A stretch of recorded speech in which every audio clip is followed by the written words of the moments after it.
Good morning दोस्तों। तो आज की वीडियो में हम इंडिया और रशिया के रिलेशनशिप की बात करने जा रहे हैं। इनके हिस्टोरिकल रिलेशनशिप क्या थे, इनके ट्रेड में पार्टनरशिप क्या है। रिसेंट में अगर न्यूज़ में आप पढ़ रहे होंगे तो रिसेंट में न्यूज़ में भी आपने देखा होगा कि जो हमारे पीएम सर हैं मिस्टर नरेंद्र मोदी जी, वो रशिया विजिट करने वाले हैं। रशिया में उन्हें क्या क्या हुआ है ये सब देखेंगे। आइए लेक्चर को चालू करते हैं, इनके रिलेशनशिप को देखते हैं अच्छे से। बहुत इंपॉर्टेंट लेक्चर होगा यूपीएससी पर्सपेक्टिव से। कई प्री के क्वेश्चंस में ही पूछ लिया जाता है रिलेशनशिप के बारे में। तो बिना टाइम वेस्ट करे आइए बढ़ते हैं आगे या आर्टिकल के ऊपर। पीएम नरेंद्र मोदी जी को रशिया में हाईएस्ट सिविलियन ऑनर अवार्ड मिला गया है, जो कि उन्हें वहाँ के प्रेसिडेंट व्लादिमीर पुतिन ने पहनाया है। ये हाईएस्ट सिविलियन अवार्ड का नाम है the order of Saint Andrew the apostle. अगर रशिया और इंडिया के हिस्टोरिकल रिलेशनशिप की बात करूं तो वो काफ़ी स्ट्रॉन्ग नज़र आया है पहले से ही हमें। ये दोनों दोस्त कब बने थे? जब कोलेब्रेशन हुआ था कोल्ड वॉर का। ये वॉर हुई थी वेस्टर्न यूनियन और सोवियत यूनियन में, और इसमें से 15 देश टूट के आए थे 1991 में, और उनमें से एक देश रशिया था। इंडिया ने इसे सपोर्ट करा था बहुत पहले से ही।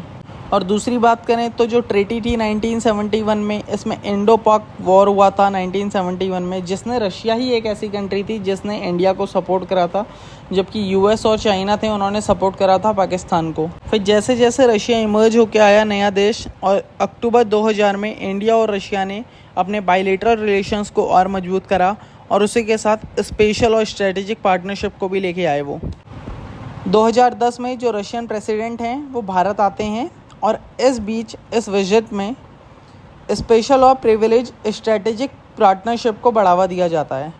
रशिया की बात करी जाए तो एनर्जी सिक्योरिटी के मामले में जो रशिया है वो लार्जेस्ट रिजर्वर है नेचुरल गैस का, और इंडिया भी इस पर डिपेंडेंट है। रशिया जो है एक इम्पॉर्टेंट पार्टनर है इंडिया का न्यूक्लियर एनर्जी के पार्टनर्स में।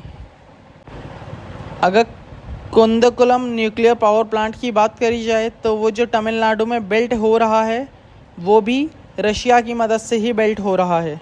और अगर आज की डेट की बात करी जाए तो भारत के लिए जो रशिया है one of the most important trading country बन चुका है।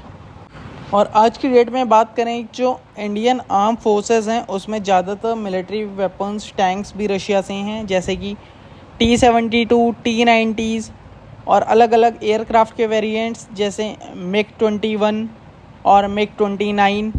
और जो ब्रह्मोस मिसाइल है इंडिया की मोस्ट इम्पॉर्टेंट मिसाइल, इस मिसाइल को भी रशिया और इंडिया ने मिलकर ही डेवलप करा है।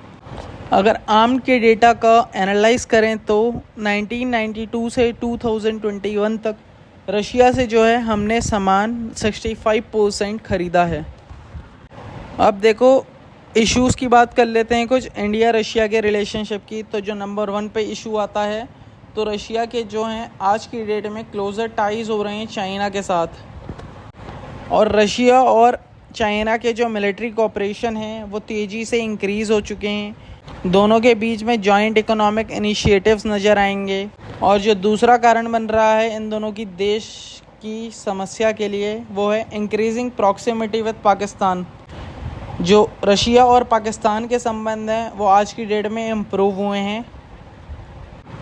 आज की डेट में देखा जाए तो चाइना और पाकिस्तान ऐसी कंट्री हैं जिनके रशिया के साथ रिलेशंस अच्छे नज़र आ रहे हैं।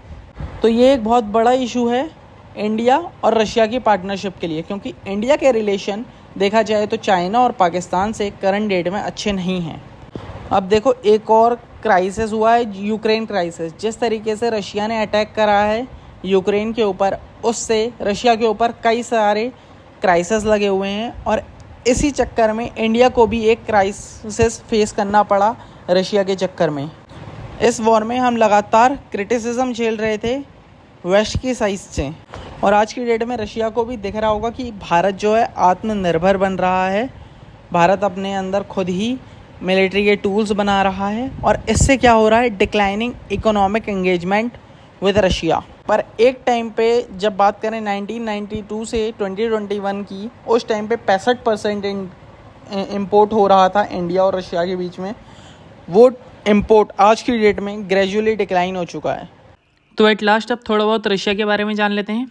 रशिया अपना जो कंट्री का बॉर्डर है वो शेयर करता है 14 कंट्रीज़ के साथ, पोलैंड के साथ, नॉर्वे के साथ, फिनलैंड के साथ, Lithuania, Ukraine, Georgia, Azerbaijan, Kazakhstan, China, Mongolia, North Korea और भी कंट्रीज़ हैं उनके साथ भी करता है। और कजाकिस्तान से सबसे लंबा बॉर्डर है रशिया का, जो कि जिसकी लेंथ है 7,644 किलोमीटर्स। रशिया की कैपिटल की बात करी जाए तो वो मॉस्को है, और रशिया की अगर करेंसी की बात करी जाए तो रूबेल है। तो इतना ही था इस लेक्चर में, कुछ चीज़ें छूट भी गई होंगी, पर मोस्टली मैंने चीज़ें इस लेक्चर में कवर कर दी हैं रशिया और इंडिया के रिलेशनशिप के बारे में। तो आगे आगे भी देखते रहेंगे क्या क्या कॉन्ट्रैक्ट्स हो रहे हैं, ट्रीटी साइन हो रही हैं इन दोनों नेशंस के बीच में। Bye bye, see you very soon.